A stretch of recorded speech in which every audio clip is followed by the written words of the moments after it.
Hello anime lovers, स्वागत है आपका वाइपर एनिमे एक्सप्लेन्ड चैनल पर। और आज हम देखेंगे डीमन स्लेयर के एपिसोड नंबर 6 को। अगर आपने अब तक इसके पिछले एपिसोड्स नहीं देखे हैं तो उसकी लिंक आपको डिस्क्रिप्शन में मिल जाएगी, जाके उसे जरूर देख लीजिए। तो चलिए जानते हैं आगे की कहानी को इस एपिसोड नंबर 6 के साथ, जिसका नाम है सोर्ड्समैन अकम्पनिंग ए डीमन। तो अब तक हमने देखा कि तांजीरो एक बड़े डीमन को मारकर डीमन स्लेयर बन चुका है और उसे अपनी पहली कलर चेंजिंग सोर्ड भी मिल गई है। तभी उसके पास उसका कासुगाई क्रो आता है और उसे उसका पहला मिशन देता है, जो कि नॉर्थ वेस्ट के गांव में गायब हो रही लड़कियों को बचाना है। अब तांजीरो अपनी नई डीमन स्लेयर वाली यूनिफॉर्म पहनकर तैयार हो जाता है। साकोंजी उसे बताते हैं कि ये यूनिफॉर्म एक स्पेशल फाइबर से बनी है जो तुम्हें आग, पानी और कई सारे छोटे डीमंस के अटैक से बचाकर रखेगी, और ये बहुत हल्की भी है।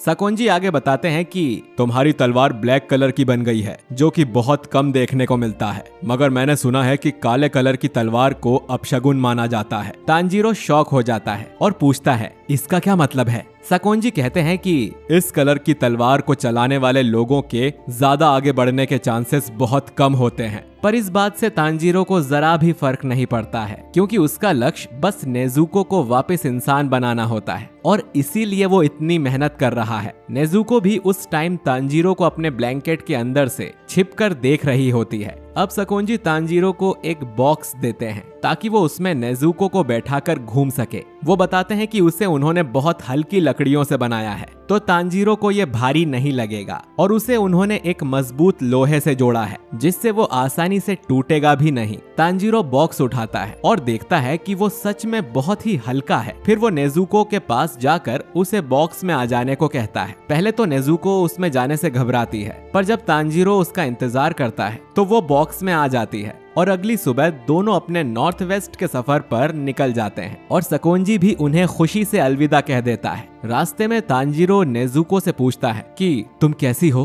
पर उसे कोई जवाब नहीं मिलता, जिस पर उसे साकोंजी की कही बात याद आती है कि नेजुको इंसान खाने वाले डीमंस जैसी नहीं है, बल्कि वो सोकर खुद को रिकवर करने की कोशिश करती है। तांजीरो समझ जाता है कि नेजुको अभी भी सो रही है और वो आगे बढ़ने लगता है। कुछ टाइम बाद आखिरकार तांजीरो नॉर्थ वेस्ट के उस गांव में पहुंच जाता है और उसे वहां रास्ते में एक घायल आदमी कुजुमी दिखता है, जिसकी हालत बहुत खराब होती है। सभी लोग उसी के बारे में बात कर रहे होते हैं और कहते हैं कि ये बेचारा वही है जिसकी गर्लफ्रेंड कल रात गायब हुई है। तांजीरो ये सुन लेता है और कजुमी को आवाज लगाकर रोकता है। वो फिर उससे पूछता है कि पिछली रात को असल में हुआ क्या था। कजुमी उसे सब बताता है और उस जगह लाता है जहाँ से वो लड़की गायब हुई थी। वो कहता है कि तुम्हें भी मेरी बात पर भरोसा नहीं होगा, मगर वो यहीं से अचानक गायब हो गई है। तांजीरो को उस पर यकीन होता है और वो कहता है कि मैं इसीलिए यहाँ आया हूँ ताकि उसकी और बाकी लोगों की मदद कर सकूं। फिर तांजीरो जमीन को सूंघना शुरू कर देता है, जिससे वो डीमन की स्मेल के जरिए उस तक पहुंच जाए। उसे डीमन की लाल कलर की स्मेल हवा में घूमती दिखाई देने लगती है,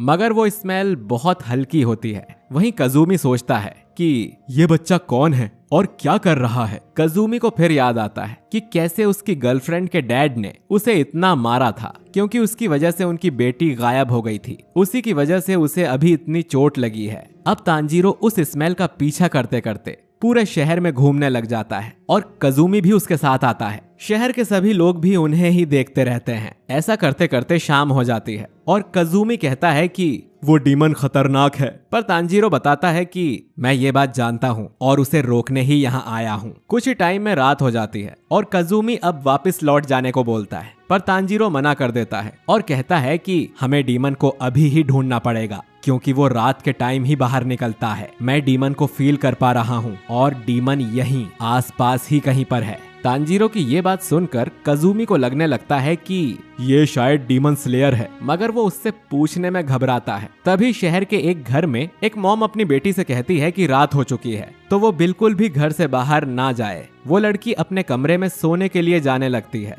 और हम देखते हैं कि एक काला साया उसका पीछा कर रहा था। लड़की अपने रूम में आकर सो जाती है और सोचती है कि पता नहीं जो लड़कियां गायब हुई हैं उनके साथ क्या हुआ होगा, और वो काला साया उसके पूरे बेड के नीचे फैल जाता है। लड़की के मुंह के पास दो हाथ निकल कर आते हैं और वो उस लड़की का मुंह बंद करके उसे अपने साथ वो साया अंदर खींच लेता है। और इधर तांजीरो को तुरंत ही इस डीमन की स्मेल आ जाती है। तांजीरो उसकी तरफ भागता हुआ आता है और एक दीवार के सामने रुककर सोचता है कि वो डीमन यहीं पर आसपास में है। कजूमी भी उसके पीछे आता है और सोचता है कि ये कितना तेज भाग रहा है और उसे यकीन हो जाता है कि ये एक डीमन स्लेयर है। तांजीरो को आ रही स्मेल बहुत ही तेज हो जाती है जिससे वो जमीन में अपनी तलवार मारता है और वो तलवार डीमन की टांग में जा लगती है। तांजीरो को उस काले साए में वो लड़की दिख जाती है तो वो उसे उस डीमन से छुड़ाकर बाहर निकाल लेता है और वो लड़की बेहोश हो चुकी थी। फिर उस काले साए में से वो डीमन भी बाहर आता है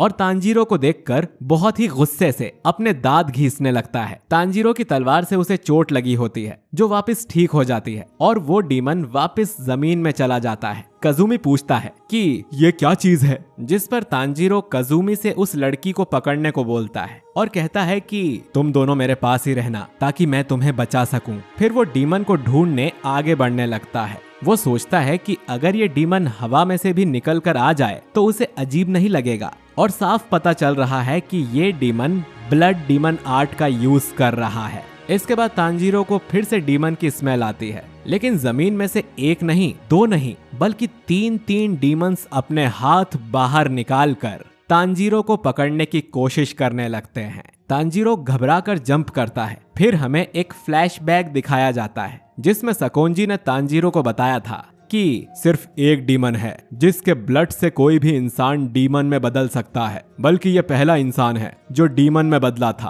और हजारों सालों से अब तक जिंदा है। उस डीमन का नाम है मुजान किबुत्सुजी। सकोंजी आगे बताते हैं कि उस डीमन ने ही तुम्हारी फैमिली पर अटैक किया होगा, तो वही डीमन तुम्हारा टारगेट है क्योंकि शायद वही नेजुको को वापस इंसान बना सकता है। अब कहानी वापस प्रेजेंट में आती है। तांजीरो उन तीनों डीमंस पर अपना वाटरफॉल अटैक कर देता है पर उसका अटैक मिस हो जाता है और सिर्फ उन डीमंस के हाथ ही कटते हैं। तीनों डीमंस वापस जमीन में चले जाते हैं जिससे तांजीरो को पता चलता है कि उन तीनों की स्मेल सेम है। वो सोचता है कि डीमंस कभी भी साथ में काम नहीं करते, तो हो सकता है कि ये एक ही डीमन है जिसने 3 रूप लिए हुए हैं। डीमंस के हाथ कट गए थे पर उन डीमंस को कोई फर्क नहीं पड़ता क्योंकि उनकी हीलिंग पावर्स बहुत ही ज्यादा होती है। लेकिन उनमें से एक अचानक से उस लड़की की ओर हाथ बढ़ाने लगता है। तांजीरो को इसकी भनक लग जाती है और वो वापस वाटर व्हील अटैक करता है, मगर उसका अटैक फिर से मिस हो जाता है क्योंकि ये डीमंस बहुत ही तेज हैं। मगर फिर भी वो जैसे तैसे कजूमी और लड़की को बचा लेता है और सोचता है इन दोनों के यहाँ रहते हुए मैं फुल स्विंग यूज नहीं कर पा रहा हूँ।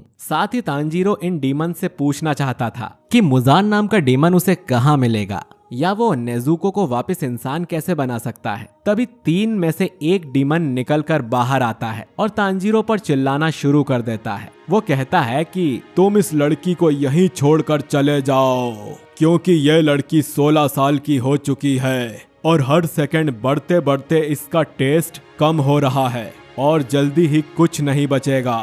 तभी पीछे से दूसरा एक सींग वाला डीमन निकलकर बाहर आता है और उसे शांत हो जाने को कहता है। वो आगे कहता है कि चिंता मत करो, मैंने वैसे भी बहुत सारी 16 साल की लड़कियां खा ली हैं, तो एक लड़की के जाने से कुछ नहीं होगा। पर पहला डीमन नहीं मानता और बोलता है कि वो सारी लड़कियों को खाना चाहता है। कजूमी फिर उससे कहता है कि जिस लड़की को तुम पिछली रात ले गए थे प्लीज उसे वापस कर दो। तीसरा डीमन भी बाहर आ जाता है और वो सबसे पहले वाले डीमन के साथ अपने दांत घिसने लगता है जिससे बहुत तेज आवाज आने लग जाती है। मेन डीमन उस लड़की का नाम याद करता है और अपना कोट खोलकर एक कलेक्शन दिखाता है। उस कलेक्शन में वो उन सभी लड़कियों की कोई एक छोटी चीज जमा करता है जिन्हें उसने खाया होता है। वो कजूमी से कहता है कि ये वही लड़की है ना जो रेड कलर का रिबन लगाती है।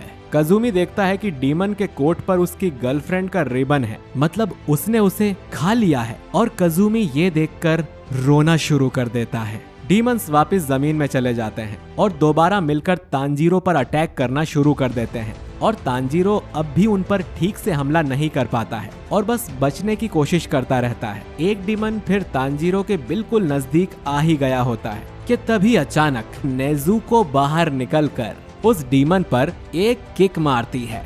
मेन डीमन ये देखकर शॉक हो जाता है कि नेजुको भी डीमन होते हुए तांजीरो यानी इंसानों का साथ दे रही है, और एक डीमन और एक इंसान साथ मिलकर कैसे काम कर सकते हैं। मगर उसकी समझ में कुछ नहीं आता, तो वो और बाकी डीमंस वापस जमीन में चले जाते हैं। नेजुको फिर पीछे मुड़कर कजुमी और उस लड़की को देखती है और उसे उन दोनों में अपनी फैमिली दिखाई देने लग जाती है, और नेजुको उन्हें प्यार भरी नजरों से देखने लग जाती है। और तांजीरो को सकोंजी की कही बात याद आती है। सकोंजी बताते हैं कि नेजुको के सोते टाइम उन्होंने नेजुको को हिप्नोटाइज कर उसके दिमाग में ये बात डाल दी थी कि सभी इंसान उसकी फैमिली हैं और सभी डीमंस उसके दुश्मन हैं, और इसी वजह से नेजुको को लगता है कि तांजीरो के साथ कजुमी और वो लड़की भी उसकी फैमिली है और वो उन्हें डीमंस से प्रोटेक्ट करेगी। डीमंस वापस बाहर आ जाते हैं। अब इसके बाद नेजुको भागकर एक डीमन की तरफ जाती है उस पर अटैक करने के लिए, और इसी के साथ ये एपिसोड खत्म हो जाता है। दोस्तों, अगले एपिसोड में हमें पता चलेगा कि नेजुको और तांजीरो